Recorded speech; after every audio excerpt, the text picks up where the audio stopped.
Hello सर्वांना, अंकिताच किचनच्या रोजच्या स्वयंपाकमध्ये आपलं सगळ्यांचं स्वागत. आज आपण झुणका बघतोय. हे सगळं साहित्य घेतलंय मी.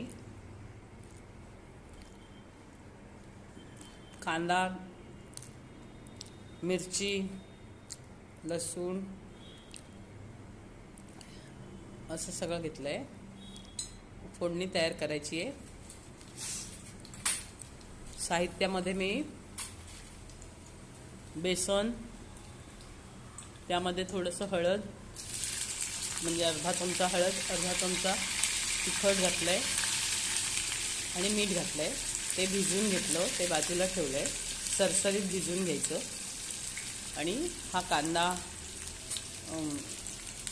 आणि आमसूल घातली आहे फोडणीमध्ये. फोडणी तयार करायची साधी आणि त्याच्यामध्ये हे सगळं घालायचं आणि थोडं